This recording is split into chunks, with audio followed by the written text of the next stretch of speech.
네, 다음 순서로 넘어가겠습니다.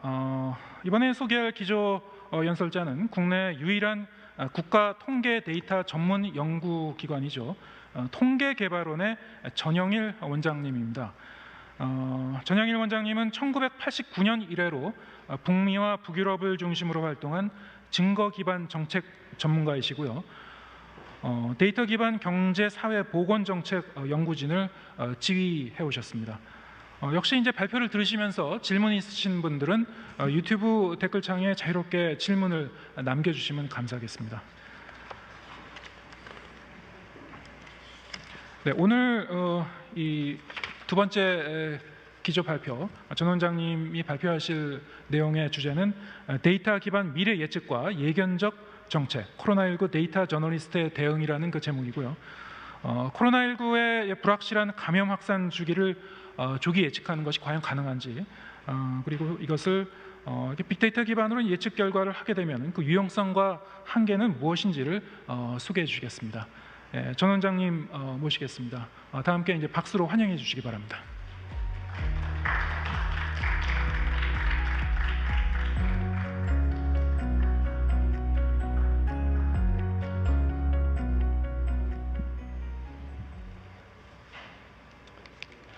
네, 반갑습니다. 유튜브로 시청을 하고 계시는 여러 그 참여자들, 또 데이터 저널리즘에 또 열심히 그 활동을 하고 계시는 여러 그 언론사의 기자님들 모두 반갑습니다.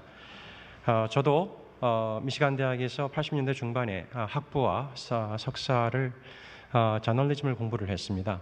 그래서 국내에 제가 작년에 거의 한 38년 만에 들어왔는데요. 통계개발원장으로 이제 임명을 받고 들어와서 특별히 국내에 이렇게 데이터를 중심으로 한 이 저널리즘이 상당히 좀 그 힘을 얻고 또 확산되고 있는 반가운 소식을 듣게 돼서 참 좋았습니다.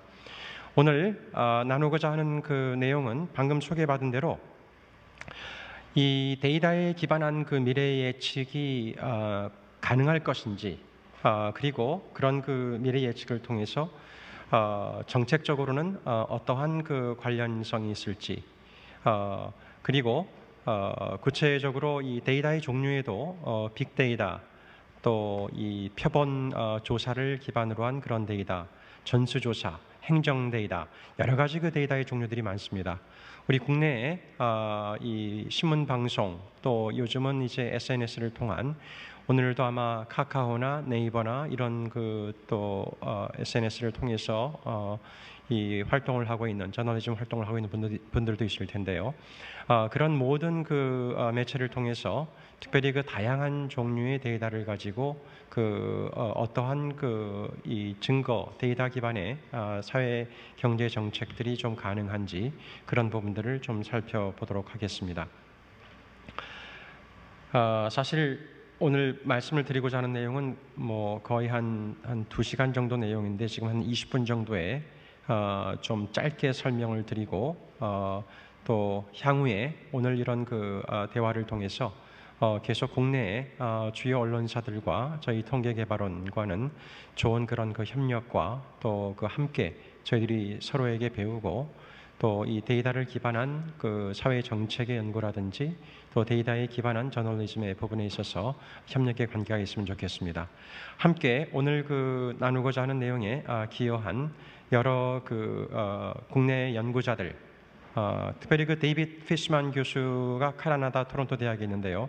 조금 전에 그 오전에 그 소개를 하면서 워싱턴 포스트의 이 코로나 바이러스와 관련된 시뮬레이터가 가장 많이 읽힌 그 기사라는 것을 조금 전에 알베르토 카이로 교수님께서 얘기를 했죠. 바로 그런 그 분야에 관련돼서 데이빗 피시만이 뉴욕 타임스와 워싱턴 포스트에 바로 그 이 코로나 바이러스의 확진의 그 추이, 예측, 그런 부분들을 중심으로 해서 지난 3월, 4월에 이미 작업을 했고, 저희 그 통계개발원과 같이 그런 작업들을 통해서 한국과 캐나다가 함께 협력을 하는 작업들을 해왔었습니다. 오늘 그 나누고자 하는 내용들도 한국과 캐나다의 협력 연구를 통해서 나온 부분들이 반영이 되어 있다는 부분을 말씀을 드리고, 그 외에도 국내 여러 그 대학의 또 국제연구원의 학자들이 같이 협력을 한 그런 연구 결과들을 오늘 그 기조 강연에 좋은 그런 사례들로 포함을 시켰습니다. 전체적으로 한 그 5가지 이야기를 좀 말씀을 드리고, 데이터 기반 그 사회와 저널리즘에 대한 간단한 그 개관, 그리고 구체적으로 감염병 확산 예측을 위한 이런 그 모델링 방법론이 어떤 것이 있는지, 빅데이터가 어떻게 이런 그 예측 모델링에 보완이 될 수 있는지, 실제적인 신뢰들을 좀 설명을 드리고, 특별히 이 방역과 사회 경제의 그 활동의 이 균형을 위해서 우리가 어떤 데이터를 들여다볼 필요가 있는지, 그리고 마지막으로 데이터 저널리스트의 대응과 미래에 대한 그런 말씀을 좀 드리도록 하겠습니다. 자, 왜 데이터 기반 국정 운영에 대해서 우리가 관심을 가지고 있을까요? 사실 이 질문에 대한 대답은 이미 영국에서 블레어 행정 정부에서요, 이미 97년부터 약 10년 동안 소위 증거 기반 정책을 시작을 했습니다. 그리고 한국은 2007년 노무현 정부 때 데이터와 통계에 근거한 과학적 정책 수립의 체계를 확립했고, 그 이후에 여러 가지 데이터와 통계를 중심으로 한 이 정책의 결정, 정책의 평가, 그런 부분들이 많이 진행이 되었습니다. 사실 한국의 케이스는 미국이 2014년에 증거 기반 정책위원회를 중심으로 한 데이터 기반 국정의 기조를 세우고자 하는 노력을 했는데요. 미국보다 빨라요, 한국이. 저는 미국에서 바로 증거 기반 정책위원회 위원장을 한 분이 사실 오래전에 제 지도 교수님이었습니다. 캐서린 에이브람 교수라고 메릴랜드 대학의 현재 교수로 있는데, 오바마 행정부 때 미국의 국내 경제 정책을 총 책임을 지고 있던 분입니다. 그런데 국내에 와서 제가 상당히 반가웠던 것은 이미 벌써 한 13년 전에, 미국보다 거의 7년, 10년 전에 이런 분야에 대한 관심을 가지고 이념이나 신념에 기초한 그런 국정 운영이 아니라 과학적인 기반, 객관적인 증거, 데이터에 기반한 국정 운영을 하고자 하는 그런 증거 기반 정책의 흐름들을 국내에서는 상당히 노력을 하고 있다는 것, 그런 면에서 이미 한국은 선진이라는 말씀을 좀 드리고 싶습니다. 자, 그렇다면 데이터 기반 저널리즘이라는 것은 무엇일까요? 제가 이번에 데이터 저널리즘 코리아라는 이런 학회가 활동을 하고 있다는 소식을 듣고 굉장히 반가웠습니다.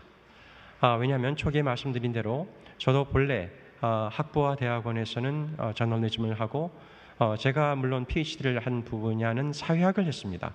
그러나 오랫동안 미디어 이펙트라든지 이 데이터를 활용한 저널리즘에 대한 관심을 가지고 국내에 들어와서도 그런 관련된 부분에 있어서 국내 언론계들이 잘 발전이 됐으면 하는 바람이 있는데요. 사실 이런 데이터에 기반한 저널리즘의 그런 변화들은요, 지난 25년 동안 북미와 유럽을 중심으로 해서 소위 증거 기반 정책이라는, 증거 기반 국정이라는 그런 전반적인 사회의 변화와 맞추어서 주요 언론사들이 BBC나 뉴욕 타임스, 월스트리트 저널, 워싱턴 포스트, 그리고 최근에는 구글, 이런 데서도 소위 데이터 기반 이 저널리즘이 상당히 힘을 얻고 그런 노력들을 많이 해온 상황이라고 볼 수 있습니다. 국내에서 그런 변화들에 사실 무관할 수는 없지요. 또 우리 많은 국내 기자들이 주로 워싱턴에 가게 되면 특파원으로 가게 되고, 바로 특파원들과는 제가 오랫동안 또 많은 같이 협력을 하거나 활동을 하는 기회들이 있었는데요. 결국 북미와 유럽의 변화들이 국내에서도 상당히 좋은 영향을 끼쳤다고 봅니다. 그런 면에서 데이터 저널리즘이 특별히 지난 한 5년에서 7년 사이에는 상당한 좀 이제 강화하기 위한 노력을 하고 있다는 것을 보는 면에 있어서 상당히 반갑습니다. 저는 개인적으로 데이터 저널리즘이라는 것은 창의적인 사고를 활용해서, 창의적이고 혁신적인 사고를 활용을 해서 과학적 증거인 데이터에 근거해서 실증적인 보도를 하는 것이라고 그렇게 정의를 내리고 싶습니다. 가장 중심된 키워드는요, 데이터라는 그 과학적인 그 기반을 활용하는 건 분명하지만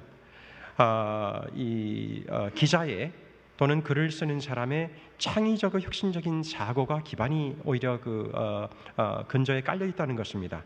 그리고 결국은 empirical reporting을 한다는 부분이죠.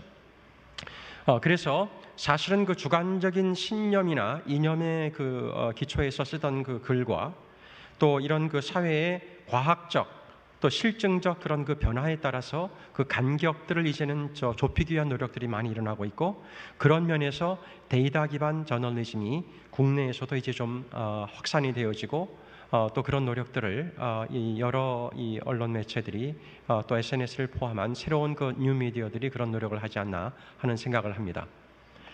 자, 그럼 구체적으로 감염병 확산의 그 추이와 그 예측 모델링 방법론에 관계된 몇 가지 말씀을 좀 드리고자 합니다. 상당히 좀 슬라이드가 많긴 하지만 많은 부분들은 좀 스킵을 좀 하도록 하겠습니다. 그러나 앞부분에 특별히 이 데이터를 가지고 어떻게 미래를 예측하는 것이 가능할까 하는 부분을 이해하기 위해서는 아주 중요한 이런 그 이론적인 부분들은 좀 언급을 하고 넘어가도록 하겠습니다. 국내에서 이미 지난 2월부터 시작해서 벌써 지금 10월입니다. 거의 8개월 동안 코로나로 인해서 한국은 물론이고 전 세계가 흔들리고 있는 상황 가운데 과연 이런 그 위기 상황에서 상당히 제한된 데이터를 가지고 코로나 바이러스가 어떻게 확산이 되어지고 정점을 언제 찍고 언제 하강 곡선을 가게 되고 안정기를 찾을 것인가, 이런 것을 이해하기 위해서는 소위 그 감염 재생산 지수를 측정하는 것이 기본이라는 것을 말씀을 드리고자 합니다. 그리고 바로 그 기본의 기초에서 종합적인 방역이 필요하다는 것이죠. 감염 재생산 지수라는 것은 세 가지 팩터를 기초로 하고 그 세 가지 팩터에 관련된 데이터들이 모여져서 감염 재생산 지수를 만들게 됩니다. 첫 번째는 감염률입니다. 감염률이라는 것은 소위 이 코로나 바이러스가 가지고 있는 그 특유의 감염의 그런 어떤 그 강도를 얘기합니다. 다른 이런 그 독감이라든지 여러 종류의 그 감염병이 있는데요. 지금 현재 이 코로나 바이러스의 이 감염률 자체의 그 강도는 일반적인 독감보다 사실은 상당히 높습니다. 그런 면의 그 측정 부분이 필요하고요. 그런 면에서 감염률을 낮추기 위해서는 바로 이런 그 마스크나 세정제를 사용하는 개인 방역이 굉장히 중요합니다. 두 번째 팩터는 감염자의 접촉률입니다. 소위 컨택 프로펜시티인데요. 그 국내에서 또 세계적으로 지금 많이 이 부분을 고려를 하면서 거리두기를 많이 하지 않습니까? 바로 이 부분은 이 두 번째 팩터, 감염자의 접촉률을 줄이기 위한 노력입니다. 그리고 마지막 세 번째는 환자의 감염 전파 기간입니다. 확진자가 되었을 경우에 얼마나 오랫동안 확진을 다른 사람들에게 감염을 시킬 것인가, 이 기간을 컨트롤하는 것이 바로 또 이 방역의 가장 중요한 부분이고 감염 재생산 지수를 측정하는 가장 중요한 세 번째 요소입니다. 이 세 번째 부분을 감염 전파 기간을 제대로 컨트롤하기 위해서는요, 환자들을 검진을 해야 되겠죠. 그리고 환자들을 트레이싱을 해야 됩니다. 그리고 마지막으로는 격리하는 가운데 치료하는 그런 과정들을 거치게 됩니다. 그런 것을 통해서 국내에서는 소위 그 3T 시스템이라는 것을 통해서 상당히 고도화된 그런 그 과학적인 기반을 통해서 하고 있습니다. 사실은 제 기조 강의는 여기서 마쳐도 됩니다. 왜냐하면 이 세 가지 부분만 이해하면 감염 재생산 지수는 바로 이 세 가지 팩터를 멀티플리케이션을 통해서 나오는 부분이고요. 그런 지수입니다. 그리고 종합 방역이라는 것은 개인 차원에서 또 사회적인 그 거리두기를 통해서 또 보건 그 방역 그 당국의 그런 그 3T 시스템을 통해서 방역을 하는 것이 가능하다는 것입니다. 바로 이런 부분을 예측을 하고 바로 이 감염 재생산 지수를 제대로 예측을 하는 데이터를 모을 수 있다면 바로 그것이 구체적으로 대응을 할 수 있는 그런 그 대안들이 나오게 됩니다. 자, 그런 이해 가운데 그러면 어떠한 이 대응들이 필요할 것인지, 특별히 뉴 노멀이라는 그런 이제 그 코로나로 인한 그 삶의 변화들이 생겼는데요. 새로운 그 일상 방역을 위해서는 소위 그 다이너믹 거리두기라는 그런 이론을 이미 지난 4월에 바로 데이비드 피시만 교수와 제가 같이 우리가 그 국내에서 제안을 했었습니다. 그 정세균 국무총리께서 모교 대화를 시작을 하면서 그 첫 번째 모교 대화 때 바로 이 내용을 지난 4월에 발표를 했습니다. 국내에서도 소위 그 사회적 거리두기와 또 이 경제 사회의 그 방역을 균형 있게 할 수 있기 위해서는 보건 체계 안에서 가능한 그 수준까지의 방역을 하고 또 경제 사회 활동을 가능하게 하는 그 균형점을 찾는 것인데, 그렇기 때문에 지나친 고강도의 사회적 거리두기도 사실은 필요하지 않고 또 지나친 경제 활동도 오히려 방역에 그 사실 장애가 된다면 그것이 오히려 좋지 않겠죠. 그런 의미에서 다이너믹 거리두기라는 것입니다. 지금 그 보는 화면대로 그런 그 노력을 하게 되면 소위 이 파도와 같은 지금 곡선이 보이죠. 방역을 일정한 그 보건 방역 수준 안에서 하게 되고 또 경제 활동도 어느 정도는 할 수 있는 그 균형점을 찾아가는 것을 반복하는 부분을 하게 됩니다. 국내에서는 이미 약 세 차례의 작은 파도가 있었습니다. 초기에 대구를 중심으로 또 중간에 5월 정도의 이태원을 중심으로 최근에는 8.15를 중심으로 해서 세 번째 작은 파도가 있었죠. 그때마다 이러한 부분을 대응할 수 있었던 가장 중요한 부분은 다이너믹 거리두기라는 것입니다. 그런 그 경제 사회 활동과 방역의 균형을 찾아가는 그런 부분입니다.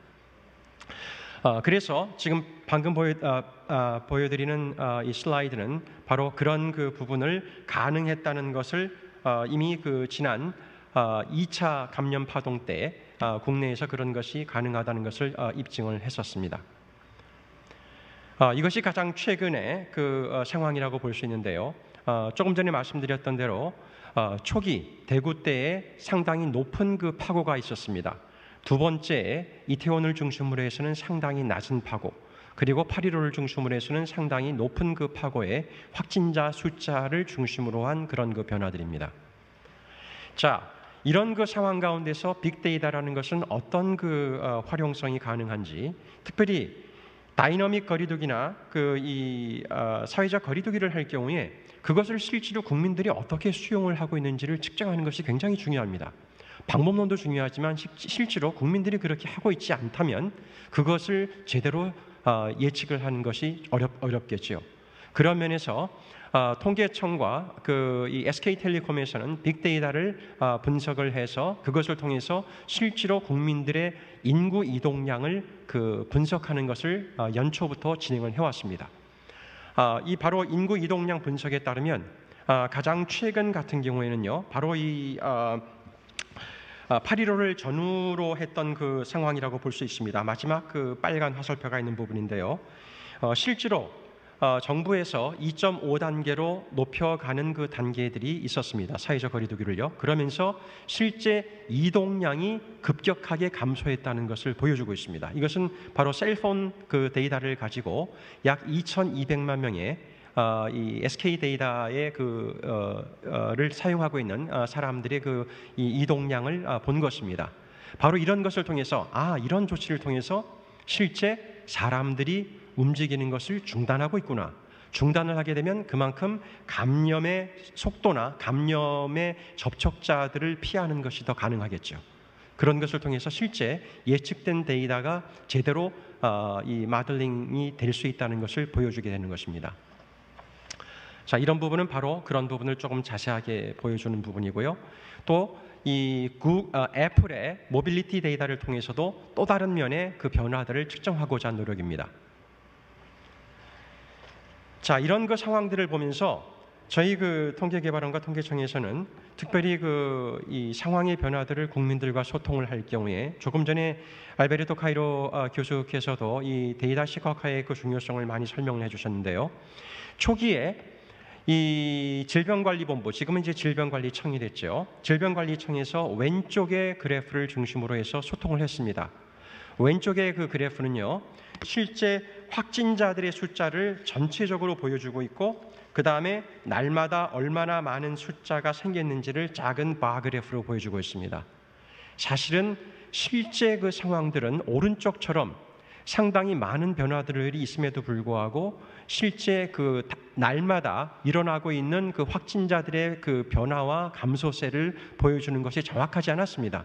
그래서 저희 그 데이터 시각화의 전문가들이 개발원에서 같이 우리들이 논의를 하는 가운데 바로 이런 오른쪽 측면에 이런 그 변화를 보는 것이 좀 더 현실을 정확하게 보는 것이고 실제 감염자의 감소를 정확하게 볼 수 있도록 국민들의 그 지나친 어떤 그 두려움이나 그런 부분들을 하지 않아도 된다는 그런 부분을 보여주는 그 시각화라고 볼 수 있습니다. 두 번째는 역시 이 before and after인데요. 초기에 질병관리본부에서 보여줬던 그 부분인데요.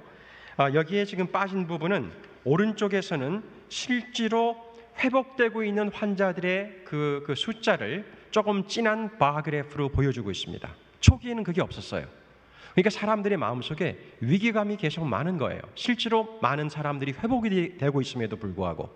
그래서 저희 통계개발원과 질병청과 협력을 해서 우리가 오른쪽과 같이 보여주게 되면 실제로 상황이 나아지고 있고 국민들이 안심하고 지금 모든 이 대응들을 잘하고 있다는 것을 보여줄 수 있다 하는 것을 이제 데이터 시각화를 통해서 보여준 측면이라고 볼 수가 있습니다.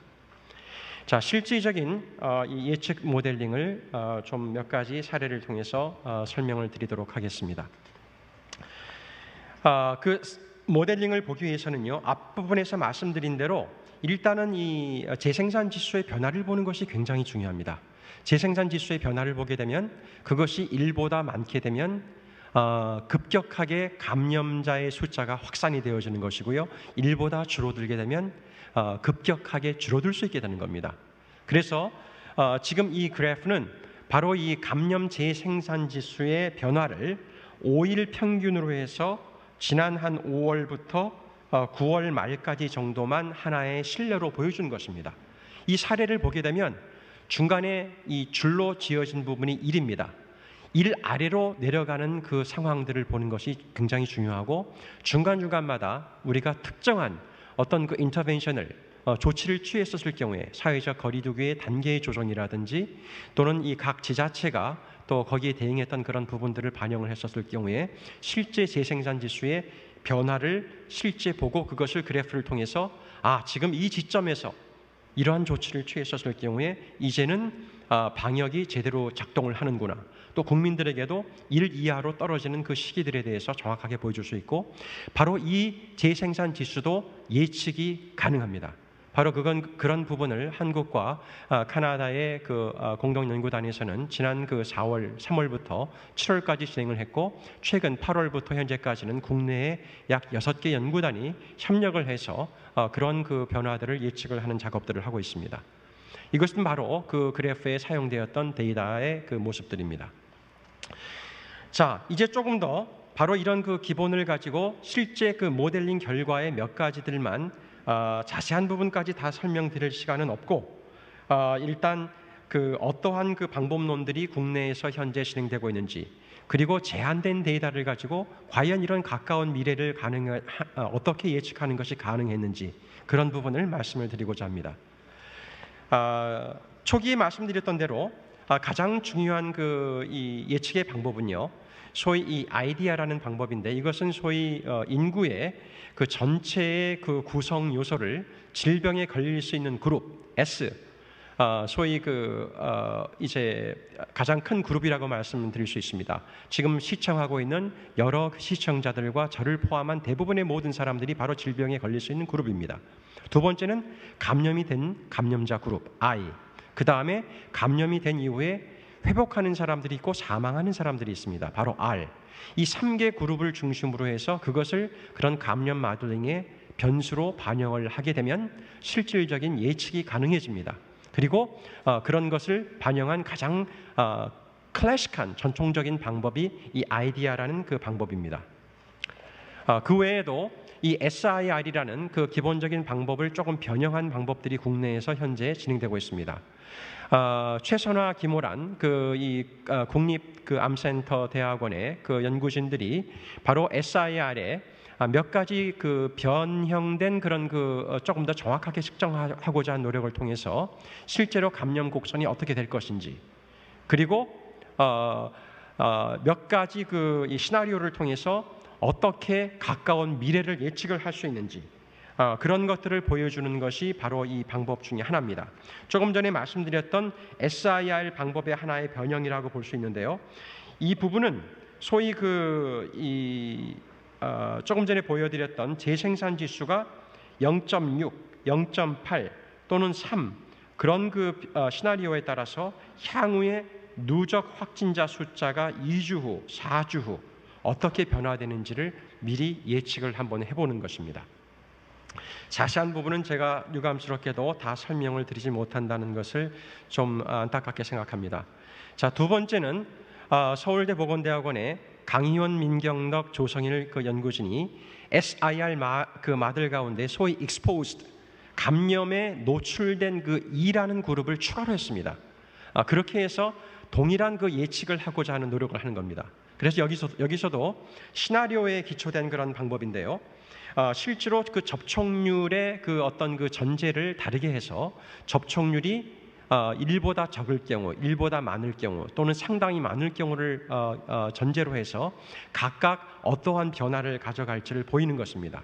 그래서 접촉률이 많을 경우에는 빨간 그래프가 되고요.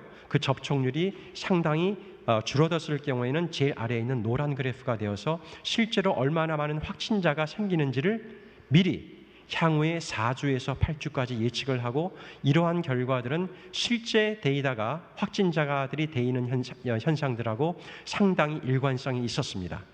그래서 미래가 예측이 가능하다는 것을 여러분들에게 말씀을 드리는 것이고, 이런 작업들을 그동안 진행을 하면서 정부에서는 이런 상황들을 미리 예측을 하면서 학교의 그런 온라인, 오프라인 그런 개학의 시기라든지 또 유연 근무라든지 또는 여러 고위험, 중위험 군의 사업체들이 언제 다시 좀 풀 수 있고 다시 활동을 할 수 있게 할 수 있는지, 그런 부분에 대한 판단을 하게 되는 중요한 근거로 사용을 해왔습니다. 자, 이것도 마찬가지 그런 예측의 부분이고요.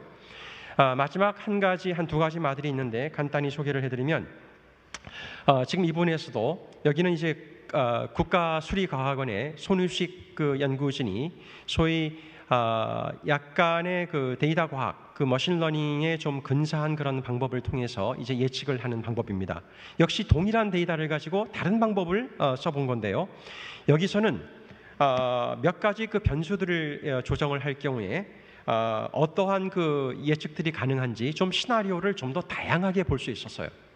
여기서도 결국은 인풋 데이터가 어떤 변수를 컨트롤하고 그 변수에 따라서 실제 확진자의 숫자가 어떻게 변화가 되어지는지를 좀 자세하게 본 것입니다. 그래서 바로 추석 전에, 이 경우 같은 경우에는 추석 전에 이 확진자 숫자가 50명이었을 경우에 또는 100명이었을 경우에, 그리고 실제로 재생산 지수의 변화들이 1 이하 또는 1에 가깝게 또는 1보다 많을 경우에 어떠한 변화들이 일어날 수 있을지를 미리 예측을 해본 겁니다. 그리고 이것을 통해서 실제 가까이 갈수록 그 이후의 상황들을 좀 더 정확하게 측정을 할 수 있고, 이것에 기반해서 실제 변화를 우리가 미리 볼 수 있고, 거기에 관련된 사회 경제 정책들이 좀 더 데이터에 기반한 변화들을 미리 우리가 준비할 수 있다고 볼 수 있습니다. 자, 이런 것이 바로 그런 부분이고요. 마지막으로 서울대학의 박대성 교수 연구진이 여기서는 특별히 아마 우리 여러 언론사의 이 기자들께서도 관심이 많이 있는 것 중에 하나가, 우리가 많은 종류의 그런 정책들을 지금 그동안 활용을 해왔습니다. 영국이나 또 다른 나라에서도요, 이 소위 정책 변수의 종류들이 많습니다. 경제적인 분야, 또 보건의 어떤 방역 부분들, 또 정부에서 이런 거리두기의 다른 단계들, 이 각각이 가지고 있는 효과를 측정하는 그런 연구들을 진행을 해왔습니다. 이 경우도 역시 인풋 데이터가 있는 거예요. 그래서 인풋 데이터를 가지고 측정을 해서 실제로 정부의 조치가 1단계, 2단계, 3단계 또는 그 사이를 잘라섰을 경우에 이것이 실제 확진자의 변화에 어떠한 영향을 가져오는지를 미리 보는 것입니다. 마찬가지로 두 번째는 이 학교나 또는 그 여러 그 일터를 닫을 경우에 나오는 효과들도 역시 측정을 미리 할 수가 있습니다. 또 하나는 헬스 인덱스 같은 경우에는 아까 말씀드렸던 3T 시스템, 소위 확진자들을 검진을 하고 트레이싱을 하고 그 다음에 치료를 하는 그런 그 시스템이 갖추어졌을 경우에 실제로 확진자들의 숫자가 어떻게 변화될 수 있는지 그런 부분을 볼 수 있는 것입니다. 자, 뭐 시간이 거의 다 가지만 이 부분은 좀 꼭 짚고 가도록 하겠습니다. 지금까지는 이런 그 예측 방법론에 관계된 부분들을 설명을 드렸고요. 또 하나 다른 그 중요한 축은 아까 말씀드린 대로 결국은 방역과 사회 경제의 균형을 맞추는 것이 과연 가능한 것인가? 그런 부분인데 그렇다면 사회 경제의 그 변화에 관계된 데이터와 지수들이 필요합니다. 자, 그래서 특별히 이 부분은 전통적인 통계와 지표를 통해서 우리가 보아야 될 어떤 그 중요한 그 통계들과 데이터들을 지수들을 통해서 이제 좀 체계를 잡고 있는 부분들이 있다고 할 수 있습니다. 지금은 그 일부만 좀 보여드리도록 하겠는데요. 사실 방역을 통해서 하는 것이 굉장히 좋은 그런 그 효과가 있음에도 불구하고 많은 사람들이 갇혀 있는 경우에, 아이솔레이션 되어 있는 경우에 사회적 거리두기가 강화될수록 사실은 실질적으로 사람들이 갇혀 있게 되면 우울감이나 우울증이 커지게 되고 그렇게 되면은 자살의 어떤 그 관련성이 높아지게 되고 국내에 이미 작년에 비교해서 자살률이 실제로 전반적으로 작년보다 특별히 여성들 같은 경우에는 자살률이 좀 높아졌습니다. 남성들이 상대적으로 많아요. 한 달에 약 1000명 정도인데 남성이 700명, 여성이 300명인데요. 금년은 작년보다 좀 많아졌습니다. 여성의 자살률이 현재까지. 그러니까 현재 지금 10월인데 10월까지만 하더라도 약 8000명 가까이의 자살자들이 생겼어요. 코로나를 통해서 확진자들의 숫자가 지금 그 사망자들이 450명이에요. 자살자가 8,000명 가까이 생겼는데 이런 부분에 대한 노력이 방역과 더불어서 고립이 되어 있는 사람들을 위해서는 우리가 어떤 노력을 해야 될 것인가가 바로 이런 데이터를 보고서 동시에 취해야 되는 조치입니다.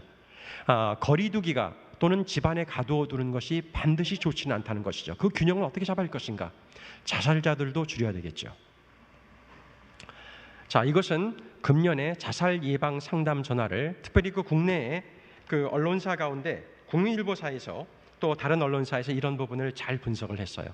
저는 데이터 저널리즘이 하는 부분이 바로 이런 부분에 상당히 좋은 기여를 한다고 생각을 합니다. 좋은 신뢰로 또 이 보건복지부나 그 정부의 데이터를 언론사에서 활용한 부분입니다.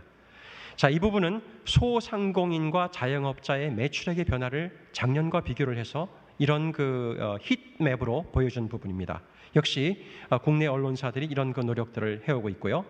이것은 경제 분야의 특별히 그 취약계층, 소상공인과 자영업자의 그 매출액의 추이를 보여주는 부분입니다. 자, 여기서도 결국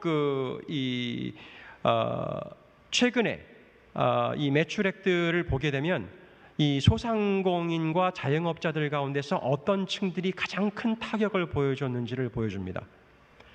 방역과 경제사회의 균형을 맞추는 것이 어느 선에서 가능하고 그것을 통해서 어떤 계층을 또 회복하는 것이 필요하고 그것이 또 중요한지를 보여주는 그런 데이터고 이런 것을 통해서 바로 그 균형의 그 어떤 그 점을 찾게 된다고 볼 수가 있습니다. 이 큰 경제의 흐름을 볼 수 있는 부분에는요, 경기 동행 지수와 고용률의 추이가 있는데 이것도 결국은 방역과 경제 사회의 그런 그 균형을 위해서는 우리가 함께 봐야 될 중요한 그 지수라고 볼 수가 있습니다. 자, 마지막으로 정리를 좀 하도록 하겠습니다. 지금까지 보여드렸던 부분은 저도 어떤 면에서는 여러분들과 동일한 저도 데이터 저널리스트라고 생각을 합니다. 그런 면에서 감염 재생산 지수의 바른 이해를 통해서 향후에는 이 감염의 확산과 관련된 보도들이 좀 더 이 균형 잡힌 그런 그 보도가 됐으면 좋겠다는 바람이 있고요. 특별히 그 예측 모델링 결과를 들여다보게 되면 가까운 미래를 여러 기자들께서도 직접 함께 보고 또 거기에 대한 그 이 장점과 단점 그런 부분들을 평가를 할 수가 있습니다. 또 빅데이터를 통해서 데이터 시각화를 통해서 하는 작업들을 이제 현재 진행하고 있다고 볼 수 있습니다.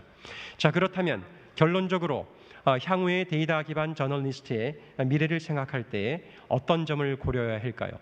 첫 번째는 데이터의 일생에 대한 이해가 좀 있었으면 좋겠다는 생각을 합니다. 제가 데이터의 일생이라고 표현을 한 것은요, 모든 데이터가 좋은 데이터가 될 수는 없습니다. 데이터도요, 사실 그 시작은 자료에서 시작을 합니다. 좋은 자료가 좋은 데이터가 되고, 좋은 데이터가 좋은 정보가 되고, 좋은 정보가 좋은 증거가 되고, 좋은 증거가 좋은 정책으로 활용되어지게 됩니다. 그것이 최종적으로 증거 기반, 데이터 기반의 정책으로 갈 수 있다는 것입니다. 이런 그 부분에 있어서 각 단계마다 사실 그 데이터 저널리스트들이 지금 내가 사용하고 있는 데이터가, 정보가, 증거가 얼마나 그 퀄리티가 있는 것인가의 부분에 대해서는 계속해서 노력을 많이 해야 될 부분이라고 생각을 합니다. 두 번째로는 데이터의 선택에 있어서 전통적으로 표본조사, 전수조사 또는 행정데이터, 빅데이터, 저는 올게닉 데이터라고 얘기를 하는데요. 왜냐하면 데이터 자체가 거의 생명성을 가지고 증가할 수 있는 부분을 보이기 때문에 빅데이터를 올게닉 데이터라는 그런 표현을 하기도 합니다. 이런 그 다양한 출처에서 나오는 자료들을 어떻게 선택을 하고 그것을 어떻게 연계하고 융합을 해서 좀 더 제대로 된 그림을 보여줄 수 있을 것인지, 경제와 사회의 변화, 방역의 그런 변화들을 보여주는 데에 그런 노력들이 좀 함축해서 말씀을 드리고자 합니다. 마지막으로는 소위 그 인공지능과 데이터 과학을 활성화시키는 데이터 저널리즘이 되었으면 좋겠다는 그런 바람을 꼭 말씀을 드리고 싶습니다. 이제 앞으로는 단순하게 현실 또는 과거만 분석을 하는 것이 아니라 인공지능을 하게 되면 데이터 저널리스트들도 함께 이런 그 통계 개발원 또는 국가의 그 연구자들과 민관이, 언론이 협력을 해서 가까운 미래를 예측하고 사회와 경제의 변화를 예측하는 것이 가능합니다.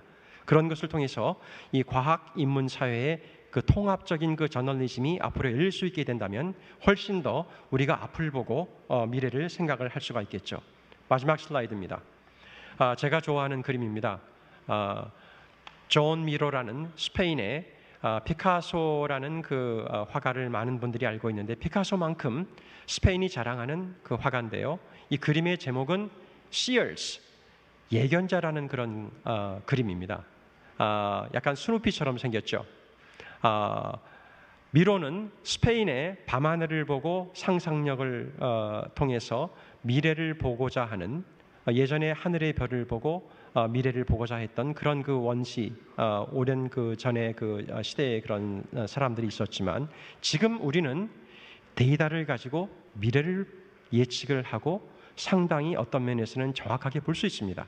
저는 우리 그 국내의 데이터 저널리스트들이 그런 면에 있어서 서구의 데이터 저널리스트에 뒤지지 않을 거라고 생각하고, 그런 한번 그 비전을 가지고 우리가 함께 갈 수 있다면 좀 더 이 방역뿐만이 아니라 여러 가지 면에 있어서 우리가 민관, 언론이 협력을 할 수 있는 길들이 가능하지 않을까, 그런 좀 바람을 여러분들과 나누고 싶습니다. 네, 이상입니다. 감사합니다.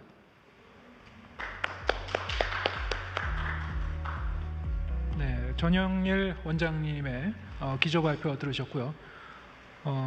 뭐 여러 가지로 그 많은 말씀을 해주셨는데, 이 사회 현상을 사실 진단하고 예측하는 일이 좀 얼마나 어려운 일인지 저희가 뭐 계속 이제 실감하고 있습니다만, 이렇게 뭐 다양한 그 시도가 되고 있다는 부분을 이제 새롭게 알게 됐습니다. 그리고 사실 이제 증거 기반 정책이라는 그 표현 자체가 뭐 사실 이제 이 데이터 저널리즘이라는 그 이 개념하고 연결지어 이제 설명해 주셨습니다만, 기존의 정책이 어떻게 보면 또 이 얼마나 직관적이고 주관적이고 이제 파편적인 정보에 의해서 좀 만들어진 측면도 있다라는 어떤 그 반증이 아닌가 싶기도 합니다. 저희 그 데이터 저널리즘이라는 그 개념 자체도 저희 그 언론 행위가 어떤 파편적인 정보를 담아서 그때그때 이제 그것을 취합해서 이제 보도하는 형태가 많이 있습니다만, 그것을 좀 더 이제 그 새롭게 바꾸기 위해서 이제 저희가 이제 실험적으로 시도하고 있는 그런 부분이기도 한데요. 전영일 원장님께서는 이런 어떤 그 객관적인 자료와 과학적인 방법으로 좀 근거를 가지고 정책을 만들어가는 그 부분을 이제 계속 개척하고 계신데요. 지금 그 발표하고 있는 그 도중에 질문이 이제 한 가지 좀 올라온 게 있어서 소개해드리겠습니다.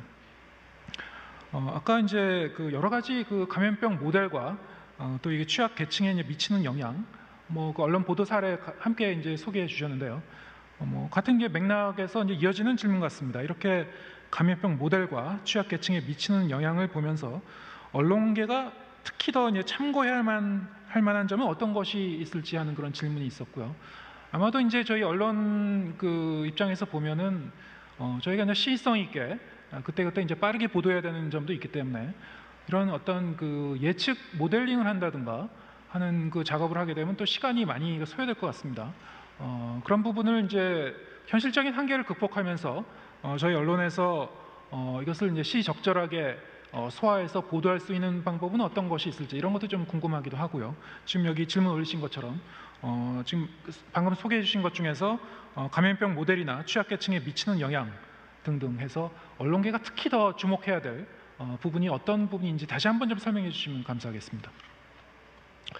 네, 지금 그 쉽지 않은 그 질문일 수 있습니다.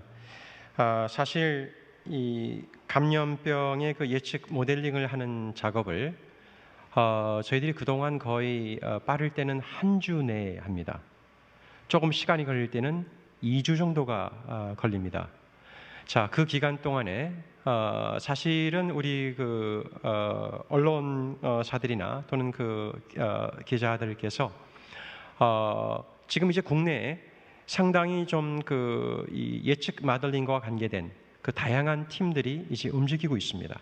그래서 충분히 그런 그 협력을 같이 해서 한쪽에서는 모델링 작업을 한 주 내지 2주 정도에 하고 예측을 하는 부분은 4주에서 8주가 가능합니다. 자, 그렇게 된다면 실제로 언론 쪽에서도 방송이나 또는 그 신문 쪽에서도 어느 정도는 미리 계획을 할 수 있는 부분도 있죠.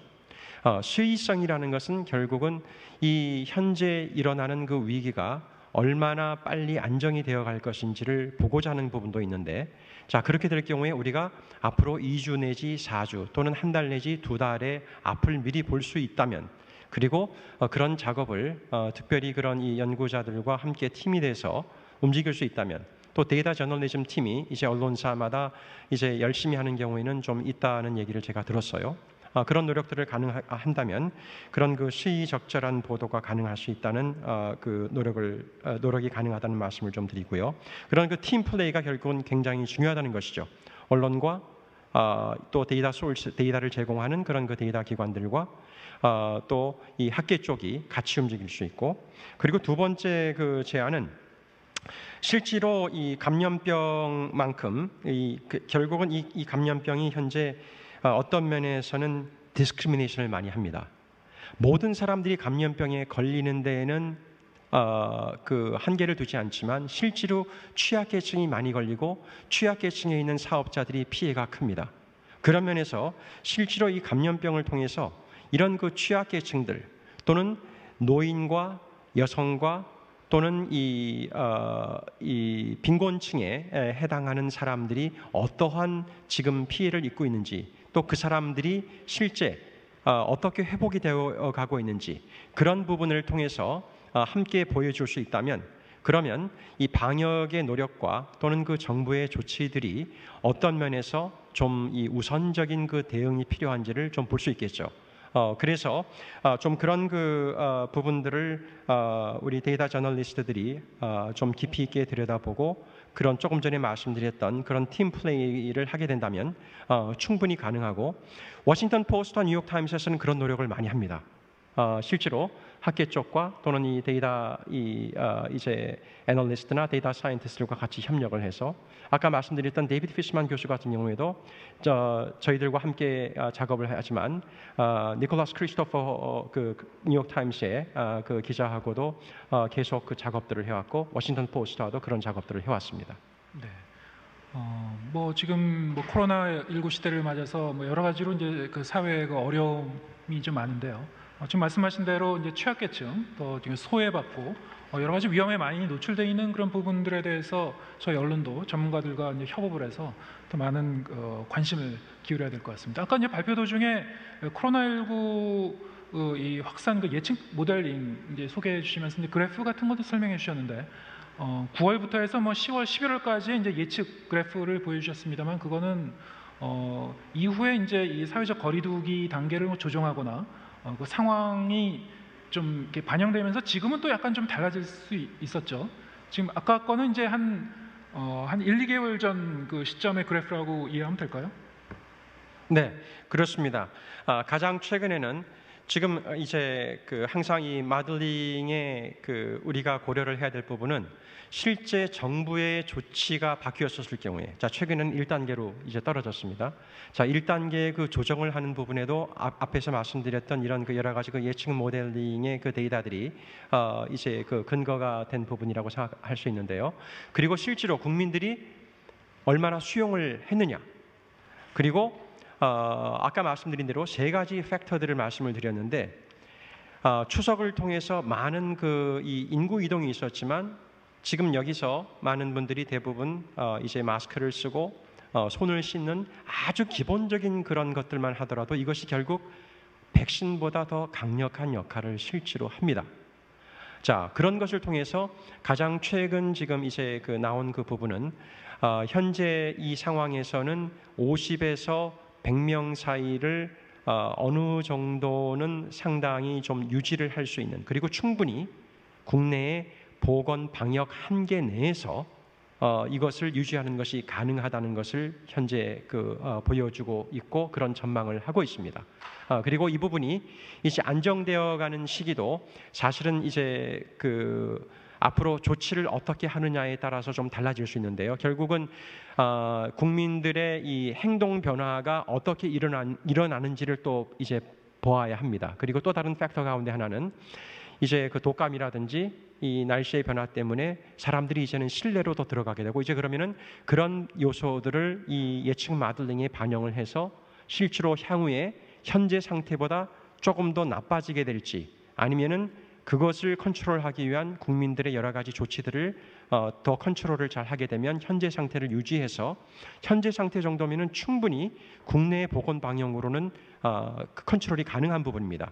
지난 8.15 후에 거의 한 400여 명까지 올라간 경우가 있었는데요. 그때 예측 마들링에서는 만일 그런 상태가 3주 정도가 진행이 되게 되면 국내 보건 역량으로는 아마 거의 어려울 그런 상황이었고, 그래서 사실은 2.5단계를 그때 이 예측 마들링을 통해서도 추천을 했었습니다. 그리고 그런 부분이 잘 반영이 되었고 금방 전체적인 이 감염 곡선을 줄이는 데 기여가 될 수 있었죠. 향후의 부분은 조금 전에 말씀드린 대로 그런 변화들이 가능할 거고, 그런 면에서 계속해서 우리가 언론들과 같이 이런 부분들을 좀 공유를 했으면 좋겠다는 생각을 다시 말씀을 드립니다.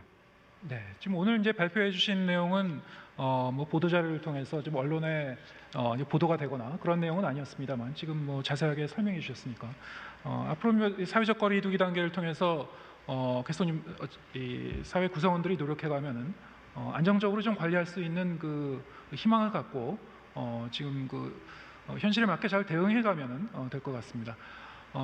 이러한 어떤 과학적인 그런 객관적인 자료를 기반해서 이렇게 예측 모델링을 하는 부분이 이제 계속 좀 우리 방역 당국이나 정부 정책에도 좀 반영이 되고 있다는 그런 부분들을 이제 새롭게 알 수 있을 거고요.